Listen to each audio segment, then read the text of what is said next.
Magandang araw po sa inyo mga ka-Chamberlain. Kamusta po kayo?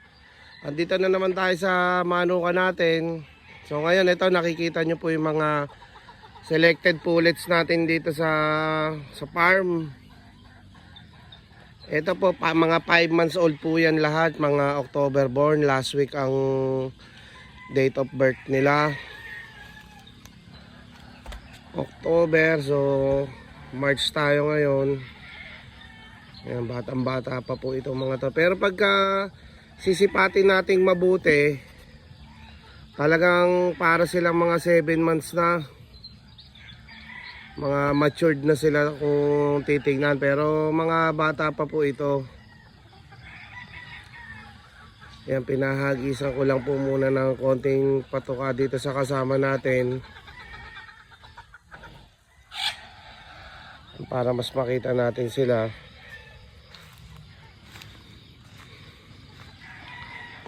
Ayan yung mga pullets natin dito.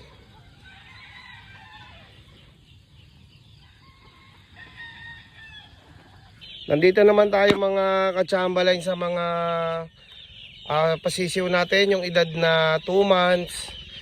Nga pala ito pong vlog na to para po dun sa mga nag-PM sa akin na kung pwede raw ay mag-out ng mga 2 months old na young trio. Pwede naman po, kaya lang may schedule po kasi tayo eh. Kamukha po ngayon, sa off-season po maglalabas po tayo. Bali pwede nang kuhanin by 2 months old by June or July. Yan po yung month na pwede po tayo mag-out ng 2 months old na young trio. Katulad po niyan.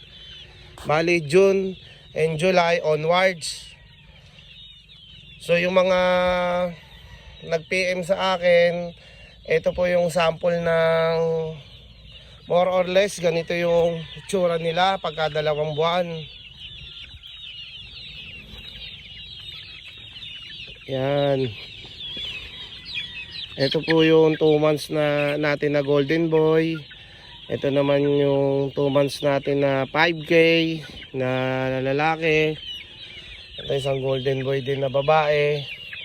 More or less ganito po yung magiging itsura ng 2 buwan. So pakilagay natin sila dito.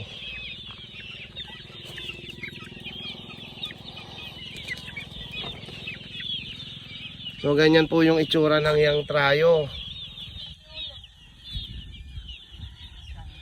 Ito pong vlog na to para po dun talaga sa mga nag-inquire.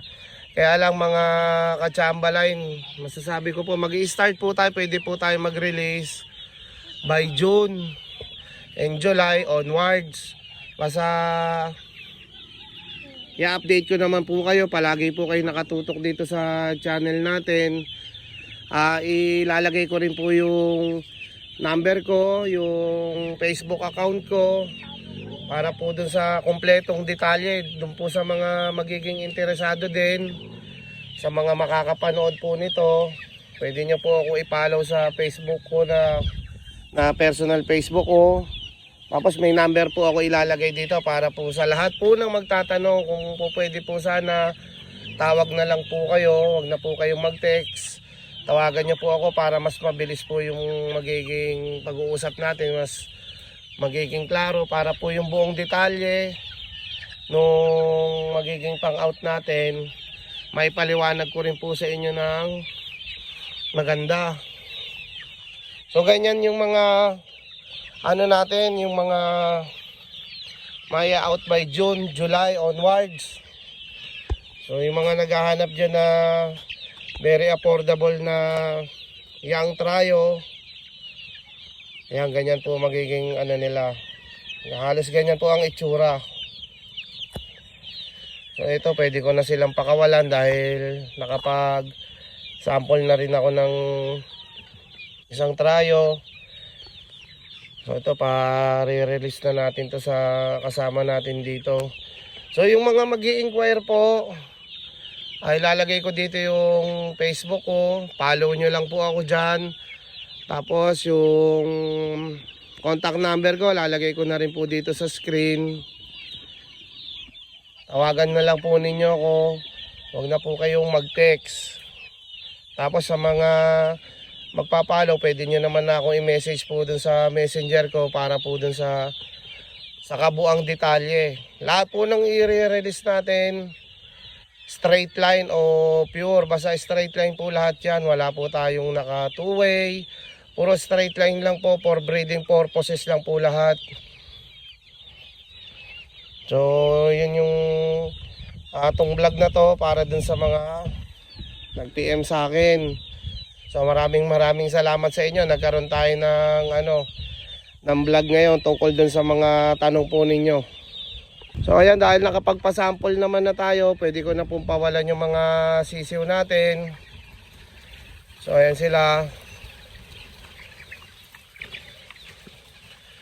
Yung nasa loob sila, para silang malulungkot eh. Ngayon naglabasan na, sumaya na. Talagang yan yung hinahanap nila. Yan yung gusto nila, syempre sanay na sila sa laya.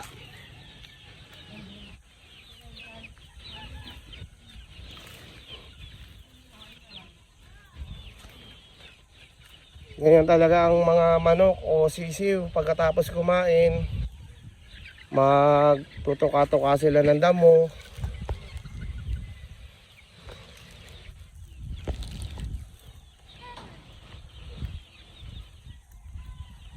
So dito grupo-grupo pa sila, pero mamaya yan kanya-kanya na sila.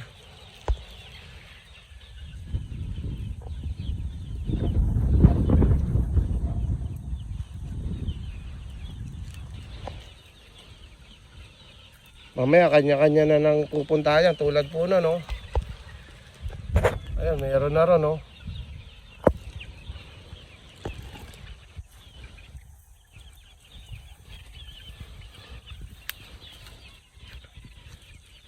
Ayun. Kanya-kanya na sila ng layas.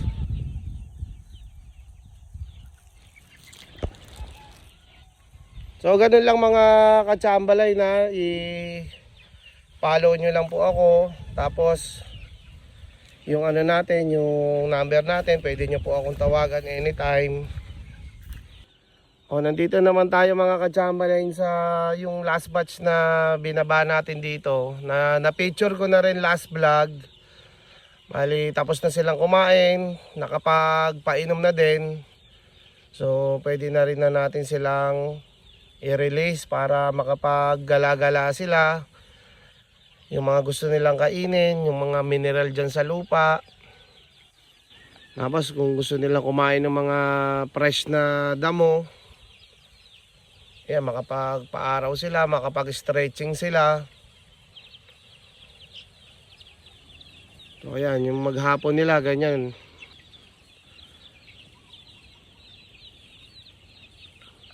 Mukha po nito, nandito sila, oh.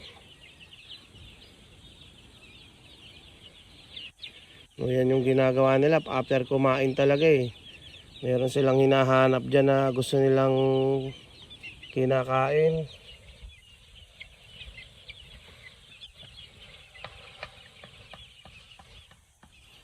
Ano, lumalabas na sila. Ayan, lahat yan. Lahat naman po yan, namomonitor natin everyday. So kung meron man sa kanila na medyo tatamlay ng konti, maasikaso natin mabuti. Maasikaso natin sila agad.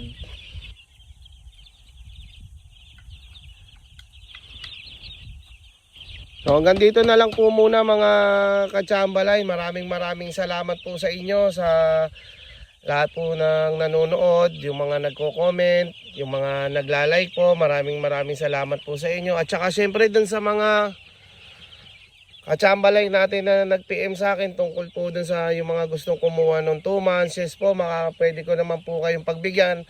Sa totoo lang, wala po yun sa plano, pero kayang gawin. Siyempre yung mga October to March born, naka-commit na po tayo sa mga kaibigan natin na nakausap natin, yung mga umaasa na makakakuha sila. So para hindi naman magkaroon ng conflict dun sa schedule ko po yung mga gusto po nung yang trayo. June, July onwards po, ayan, pwede ko na po kayong pagbigyan lahat. 2 months old, halos complete vaccine na po yan. So, hintayin ko na lang po yung mga tawag nyo, yung PM nyo. Follow nyo po ako dun sa Facebook ko. Tapos dun sa mga nanonood po dito sa channel natin, maraming salamat po.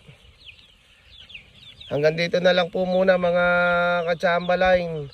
Ingat po tayo palagi. God bless po.